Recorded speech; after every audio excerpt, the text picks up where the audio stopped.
Okay guys, आज हम शुरू करेंगे एंटो 311 का next topic sugarcane leafhopper, जिसे पायरिल्ला भी कहते हैं। शुगर केन लीफ होपर, जिसका दूसरा नाम अलगुड़ा भी कहा जाता है और इसे पायरिल्ला भी कहते हैं। तो सबसे पहले बात करते हैं हम इसके क्लासिफिकेशन की। तो क्लासिफिकेशन के इसके आपको फाइलम और क्लास तो पता ही है कि इंसेक्ट के फाइलम क्लास हम पढ़ते आ रहे हैं। जब हम इसके ऑर्डर की बात करते हैं तो ये हेमिप्टेरा ऑर्डर से बिलोंग करता है और इसका सब ऑर्डर है होमोप्टेरा और इसकी फैमिली है लोफोपिडी। तो इस प्रकार जो इंसेक्ट का क्लासिफिकेशन, फाइलम, क्लास, ऑर्डर और फैमिली एंड जीनस। जीनस की बात करते हैं तो जीनस हमारे पास है पायरिल्ला और इसकी जो स्पीशीज है दैट इज परपुसिला। पायरिल्ला, परपुसिला जीनस और स्पीशीज होती हैं। और नेक्स्ट हम इसमें बात करते हैं कि इसका जो डिस्ट्रीब्यूशन है वो कहाँ कहाँ रहता है, किस तरह से रहता है और कौन सी फसल इसकी जो है होस्ट प्लांट है। जो प्लांट्स हैं या जो फसल है वो कौन कौन सी है जिस पे ये अपनी लाइफ को स्पेंड करते हैं। तो पहले हम बात करते हैं इसके पोषक पौधों के या इसके जो है होस्ट प्लांट्स की। तो इसके होस्ट प्लांट्स हमें नाम से पता लगता है कि जहाँ गन्ना होता है। तो इसके होस्ट प्लांट्स हैं हमारे पास गन्ना, मक्का, बाजरा, गेहूं और ग्रेमिनी फैमिली के प्लांट्स। ग्रेमिनी फैमिली के सभी प्लांट्स इसके होस्ट प्लांट्स होते हैं। और जब डिस्ट्रीब्यूशन की बात करें तो इसका जो डिस्ट्रीब्यूशन है वो पूरे भारतवर्ष में जहाँ गन्ने की फसल को बोया जाता है, जब गन्ने की पैदावार होती है उस स्थान पर यह इंसेक्ट मिलता है। तो कौन कौन से स्टेट्स हैं लाइक उत्तर प्रदेश, हरियाणा, पंजाब, बिहार, महाराष्ट्र और मध्य प्रदेश में ये बहुलता में या अधिकता में मिलता है, बिकॉज वहाँ पे गन्ने की जो फसल है उसकी पैदावार की जाती है। नेक्स्ट देखते हैं कि जो इसकी डैमेज है वो किस प्रकार से होते हैं। हमने देखा है, पहले भी हम देखते हैं, इंसेक्ट्स में पढ़ा है, स्टडी किया है कि या तो इसकी लार्वा फॉर्म और या उसका जो एडल्ट है, या तो लार्वा और या इसका एडल्ट, जिसको सुंडी भी कहते हैं लार्वा फॉर्म को। या सेकंड कंडीशन हमने पढ़ी है कि या तो इसका निम्फ और सेकंड इसका एडल्ट। दो केस पढ़े हमने, दो केस स्टडी किए हैं, एक जिसमें लार्वा और एडल्ट होते हैं। लार्वा और एडल्ट नुकसान पहुंचाते हैं, लार्वा जिसको सुंडी फॉर्म भी कहा जाता है। और नेक्स्ट हमारे पास है निम्फ और एडल्ट। तो दो स्टेजेस होते हैं, ये दो फेजेस हैं जिसमें कि जो इंसेक्ट्स है वो फसलों को नुकसान पहुंचाते हैं। तो यदि हम पायरिल्ला की बात करते हैं तो पायरिल्ला में क्या है, इसके जो शिशु और जो एडल्ट मीन्स इसके जो निम्फ और एडल्ट है वो दोनों ही फसलों को नुकसान पहुंचाते हैं। दोनों के चुभाने और चूसने वाले माउथ पार्ट्स पाए जाते हैं। ये क्या करते हैं, ये जो हमारे पास कोमल लीव्स होती हैं या जो सॉफ्ट लीव्स हैं उसको उसके जो रस उसका जो रस होता है उसको चूस लेते हैं। कोमल पत्तियां होती हैं जो सॉफ्ट लीव्स हैं उसके रस को चूसते हैं और रस को चूसने से क्या हो जाती हैं, पत्तियां जब ग्रीन कलर से सूखने के बाद ग्रीन कलर तो रहेगा नहीं, तो ग्रीन कलर से ना रह के ये येलो कलर की हो जाती हैं और सूखी हुई या विल्टेड हो जाती हैं और ये कमजोर भी हो जाती है। सूखी हुई पत्तियां नेचुरल तेज हवा के झोंके से गिर जाती है ना, तो वो क्या है, ये कमजोर हो जाती हैं, जिससे क्या होता है कि जो प्लांट्स है उसकी ग्रोथ रुक जाती है, उसकी ग्रोथ कम रह जाती है, उसकी प्रॉपर ग्रोथ नहीं हो पाती, जिससे क्या होता है कि ये प्लांट्स छोटे रह जाते हैं। और इन प्लांट्स में जो इसके निम्फ है इस इंसेक्ट के, वो एडल्ट की कंपैरेटिवली अधिक नुकसान पहुंचाते हैं और ये एक साथ बहुत सारी संख्या में एक पत्ते पर रुकते हैं और जिससे क्या करते हैं, ये उस पत्ती का रस चूस जाते हैं। और निम्फ और जो अडल्ट है वो दोनों ही क्या करते हैं, अपनी एक्सक्रीटरी प्रोडक्ट के रूप में हनी ड्यू को सीक्रेट करते हैं। मतलब अपनी जो वीस्ट है या एक्सक्रीटरी प्रोडक्ट है वो क्या, हनी ड्यू मतलब मधुस्राव के रूप में सीक्रेट करते हैं। और उस मधुस्राव के कारण चींटियां, मधुमक्खियां और फंगस वो उन पत्तियों पर पहुंच जाते हैं। कभी कभी तो ऐसी कंडीशन होता है कि पूरी की पूरी पत्तियां ही ब्लैक हो जाती है। किस कारण हो जाती हैं, फंगस जो होती है, फंगस का कलर होता है ना, तो फंगस क्या करती है उसके ऊपर पूरी तरह से उसको ढक लेती है, या चींटियां या मधुमक्खियां भी उन पत्तियों पर पहुंच जाते हैं। तो उसमें क्या होता है, जो प्रकाश संश्लेषण की क्रिया है उसमें अवरोध या बाधा उत्पन्न होती है। और इस कारण इससे बनने वाली जो चीनी है या जो इसका रस होता है जिससे चीनी की फॉर्मेशन की जाती है वो कंपैरेटिवली क्वालिटी वाइज अच्छी नहीं रहती। तो इस प्रकार की जो प्लांट्स है उसमें जो चीनी की मात्रा है वो 5% तक कम हो जाती है। और इसमें पॉलिनेशन इसमें जो अंकुरण है वो भी कम होता है। और जो गन्ने का रस होता है उसमें सुक्रोज की मात्रा की भी कमी हो जाती है। तो इस प्रकार से क्या, इन शॉर्ट जो फसल है वो हमेशा इफेक्ट हो जाती है और अच्छी फसल के रूप में नहीं होती। और इससे बनने वाला जो गुड़ है वो भी टेस्टलेस हो जाता है। और अगर इस जो इंसेक्ट के हम प्रकोप की या अटैक की बात करें तो जब सर्दी खत्म होती है और अप्रैल मई शुरू होता है तब से लेके जुलाई अगस्त तक इसकी संख्या में बढ़ोतरी होती है, मीन्स इसकी संख्या बढ़ती है। और सबसे ज़्यादा जो डैमेज है वो कब होता है, अक्टूबर के महीने में। मार्च अप्रैल से अप्रैल मई से स्टार्ट होता है और अक्टूबर में इसका जो डैमेज है वो सबसे अधिक होता है। और ये किस कारण होता है, एक और कि जो पेड़ी वाले गन्ने के खेत होते हैं उसमें नाइट्रोजन अधिक होते हैं और नाइट्रोजन अधिक होने के कारण इस इंसेक्ट का प्रकोप अधिक होता है। अभी हमने पहले एक इंसेक्ट पढ़ा था जिसमें हमने पढ़ा था कि नाइट्रोजन की कमी होने के कारण उसका अटैक अधिक होता है। अब हमारे पास कंडीशन क्या है कि नाइट्रोजन की अधिकता होने के कारण इस पर इंसेक्ट का प्रकोप अधिक होता है। अब बात करते हैं हम इसकी लाइफ हिस्ट्री की। तो हमने लाइफ हिस्ट्री में दो प्रकार की देखे हैं स्टेजेस, एक में 3 और एक में 4। 3 में क्या हमारे पास एग, लार्वा एंड एडल्ट, और 4 में हमारे पास क्या होता है, egg, larva, pupa and adult. और इसमें हमारे पास कितनी स्टेज पाई जाती हैं, इसमें हमारे पास 3 स्टेजेस पाई हैं। अब जो 3 स्टेजेस में हमारे पास दो तरह की कंडीशन है, एक लार्वा, एग, लार्वा और प्रोड, जिसमें हमारे पास क्या होता है, एग, लार्वा और एडल्ट। और सेकंड जो स्टेज है इसमें एग, निम्फ एंड एडल्ट। अब इस इंसेक्ट की जो स्टेज है हमारे पास वो हमारे पास है एग, निम्फ और ये फर्स्ट, सेकंड और थर्ड प्रोड या एडल्ट। तो एग की जब बात करते हैं तो जो फीमेल इंसेक्ट है वो लीव्स की निचली सतह पर मध्य शिरा के, ये हमारे पास लीव है, इसकी जो ये निचली सतह है इसकी मध्य शिरा के पास ये एग लेइंग करती हैं और ग्रुप में ये एग देती हैं। और एक ग्रुप में लगभग 60 तक एग हो सकते हैं। और ये जो एग्स होते हैं ये चमकदार होते हैं और सफ़ेद मोम के जो फाइबर है उससे लिपटे हुए होते हैं।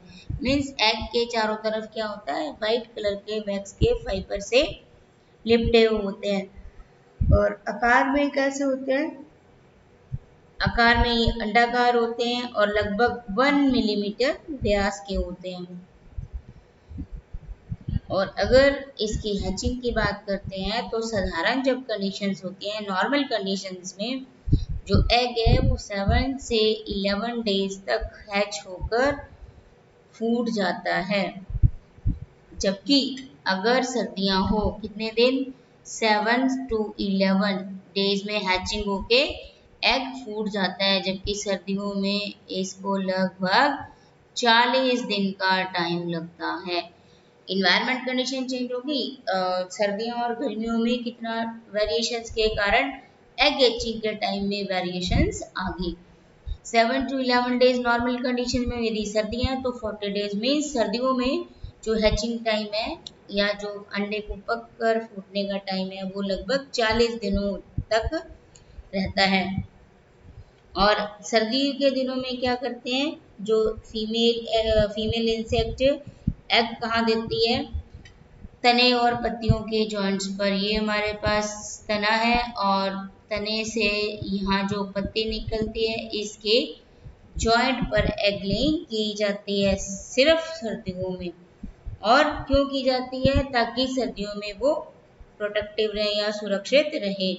और जब कीट का इस इंसेक्ट का प्रकोप होता है या इसका अटैक होता है तो जो एग दिए जाते हैं वो आसपास के वाइल्ड प्लांट्स पर और घास और यहाँ तक कि जमीन में भी दे दिए जाते हैं।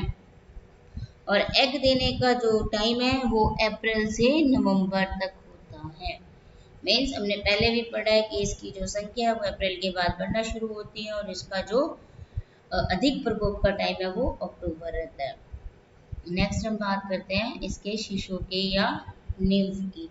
निम्फ क्या होता है, जब एग फूट जाते हैं या एग हैचिंग का टाइम कंप्लीट हो जाता है तो उसमें से कुछ मटमैले रंग का, सफ़ेद मटमैले रंग का लगभग 1.3 mm लंबा निम्फ निकलता है, जिसे शिशु भी कहते हैं। और उसमें क्या होता है, अब इसके मॉर्फोलॉजिकल कैरेक्टर भी देखिए कि इसमें उस टाइम इसका नाक, जिसको स्नाउट कहा जाता है, पंख और उसका जो टेल है वो नहीं होती। मीन्स निम्फ, और पिछले आपने पेज के डायग्राम में देखा ही भी था कि जो निम्फ है और अडल्ट है उसमें स्ट्रक्चर में बहुत ज़्यादा चेंज होता है, उसके ऊपर पंख भी नहीं होते। और ये क्या करते हैं, निकलते ही लीव्स का जो रस है वो चूसने लगते हैं। इसका करेक्टर क्या है, लीव्स का रस चूसना। जब नाम ही क्या है इसका, पैरिंगला का नाम क्या कहते हैं हम इसको, लीफ ऑफर। तो लीफ ऑफर का मीन्स है ये अटैक किस पर करता है, पत्तियों पर। तो ये जैसे ही लीफ निकलता है पत्तियों पर, पत्तियों का रस चूसना शुरू कर देते हैं। और फिर थोड़ी मूवमेंट होने के बाद या कुछ भी इसको अगर छेड़ दें तो ये फुदक फुदक कर दूर दूर तक चले जाते हैं। और अब इसकी जो टाइमिंग है उसमें क्या होता है, जो शिशु की टाइमिंग है, शिशु का लाइफ टाइम है जो, उसमें 5 बार त्वचा निर्मोचन करते हैं। 5 बार इसका क्या त्वचा निर्मोचन होता है। और लास्ट के निर्मोचन के बाद, मीन्स 5वें निर्मोचन के बाद ये क्या हो जाता है, एडल्ट में चेंज हो जाता है। ऐसे होता है नीम से जब निर्मोचन होता है या अगर प्यूपा फॉर्म है तो उसमें मोल्टिंग या निर्मोचन के बाद क्या होता है, ये एडल्ट में बदल जाता है। और ये जो टाइम है न्यूट्रल पीरियड या इसका जो शिशुकाल का टाइम है वो लगभग 4 से 6 सप्ताह का रहता है। 4 से 6 सप्ताह में जो निम्फ है वो एडल्ट में चेंज हो जाते हैं। ये देखिए डायग्राम की तरफ देखिए, एग से 7 से 11 डेज में हमारे पास इसकी सेकेंड स्टेज बनती है। सेकेंड स्टेज बनती है हमारे पास first stage, this is second stage and this is third stage. तो हमारे पास 3 स्टेजेस है लाइफ की, एग, निम्फ और एडल्ट। 7 से 11 डेज के बाद निम्फ बनता है, निम्फ से 28 से 42 डेज बाद एडल्ट, एडल्ट से 7 to 10 डेज के बाद पॉपुलेशन प्रोसेस के होने के बाद जो फीमेल इंसेक्ट है वो अगेन एग लेइंग शुरू कर देते हैं। किस प्रकार का मेटामॉर्फोसिस है, इनकम्प्लीट मेटामॉर्फोसिस पाया जाता है और टोटल लाइफ साइकिल रहता है 63 डेज तक। और इसमें क्या होता है, एक साल में 4 जनरेशन मिलते हैं, 4 पीढ़ियां मिल जाती हैं। देखते हैं इसका फ्रूट क्या होता है, वो क्या होता है, गन्ने की जैसे सूखी पत्तियां होती है वैसे ही दिखाई देता है। और इसकी लंबाई लगभग 9 mm होती है। और कुछ जो इसके एडल्ट है वो लाइट कलर के भी होते हैं और कुछ येलो कलर के भी होते हैं। और इनके पंख जो होते हैं उसके किनारे ब्लैक कलर के होते हैं। और ये जो पंखों के किनारे ब्लैक कलर के होते हैं वो उसका कारण होता है इन्वायरमेंट का जो टेम्परेचर है, इन्वायरमेंट कंडीशन की फ्लक्चुएशंस। अब इस एडल्ट में क्या होता है, आगे की तरफ एक सनाउट निकला होता है या एक नोकदार रूप में, आगे इसका जो हेड होता है नोकदार रूप में निकला होता है।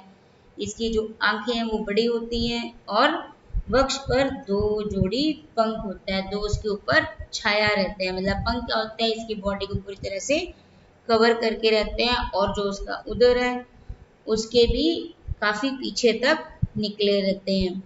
और जो अब इसमें फीमेल और मेल की बात करें तो जो फीमेल है उसका जो लाइफ टाइम है, मतलब उसका जो लाइफ टाइम है वो है, फीमेल का लाइफ टाइम है 6 से 8 सप्ताह।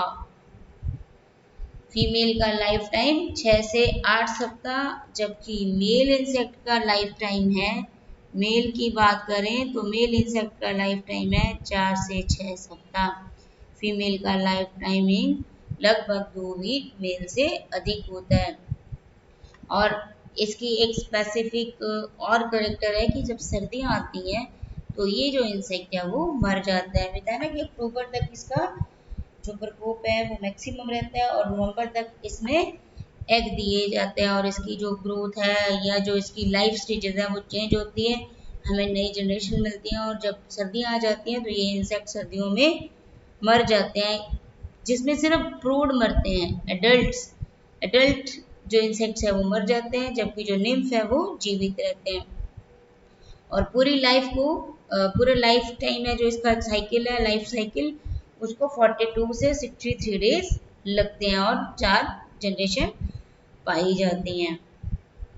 अगर जो चौथी पीढ़ी है, चौथी पीढ़ी के जो निम्फ है वो नवंबर में हो जाते हैं, उसके बाद सर्दियाँ आ जाती हैं तो नवंबर में अगर वो निम्फ है तो वो क्या करते हैं, निम्फ पूरी सर्दियों में निम्फ के रूप में ही सर्दियों को निकाल देते हैं और फिर मार्च के महीने में जाकर वो एडल्ट में कन्वर्ट हो जाते हैं। और फिर एडल्ट के बनते ही 7 से 10 डेज के बाद ही क्या होता है, एग लेइंग फिर से शुरू हो जाती है, मीन्स नई जनरेशन के लिए तैयारी शुरू हो जाती है। अब हमारे पास यदि प्रकोप हो जाता है तो हम उसको कंट्रोल कैसे करें या उसको कैसे मैनेज करें कि या तो कंट्रोल हो नहीं, और यदि सॉरी इसका अटैक हो नहीं, अगर हो जाए तो उसको कंट्रोल कैसे कैसे कर सकते हैं। तो कुछ ऐसे उपाय होते हैं जो कि फसल को बोने से पहले ही कर सकते हैं या किसी प्रकार से हम उसको मिट्टी में ट्रीटमेंट कर सकते हैं जिससे कि इस इंसेक्ट का अटैक कम से कम हो। नंबर फर्स्ट हम बात करते हैं कि जब अप्रैल के महीने में जो एग्स दिए होते हैं, जो उसकी एग्स वाली पत्ती हैं उसको नष्ट कर देना चाहिए। सेकंड है कि वहाँ जहाँ प्रकोप अधिक होता है वहाँ पे पेड़े की फसल ना लगाएं, क्योंकि पेड़े की फसल लगाने से नाइट्रोजन की मात्रा अधिक होती है और यदि ऐसी कंडीशन है तो नाइट्रोजन बैलेंस करें। और नेक्स्ट है कि अगर खेतों के आसपास किसी प्रकार की एक्स्ट्रा घास है या वाइल्ड प्लांट्स हैं तो उनको वहां से नष्ट कर देना चाहिए, क्योंकि फसल कटने के बाद क्या होगा, यह इंसेक्ट उन वाइल्ड प्लांट्स या उस घास की तरफ मूव कर जाते हैं और इस कीट प्रतिरोधी जातियों को बोना चाहिए। यदि कीट का प्रकोप हो जाता है तो ये जैसे इन जो दवाई है या केमिकल्स है इनको एक लिमिटेड मात्रा में प्रति हेक्टेयर दर की तरह से ऊपर हम झड़कते हैं, जैसे मेलाथियोन 5% डस्ट, सेबिन 10% डस्ट। तो इनके जो हमें ये अमाउंट दिए हैं या इसकी क्वांटिटी दी होती है जिसको कि हम पानी में घोलकर छिड़काव करते हैं, जैसे क्यूनेलफॉस, रोगोर, मेलाथियन, इस प्रकार से केमिकल छिड़काव से या दवाइयों के छिड़काव से हम इसके प्रकोप को खत्म कर सकते हैं। और एक हमारे पास और सॉल्यूशन होता है वो है प्राकृतिक शत्रु, कि हमें इनके अंडे और इनके निम्फ पर जो इनके पैरासाइट्स हैं या परजीवी हैं, परोपजीवी है, कीट है, उनको हमें इनके ऊपर छोड़ना चाहिए।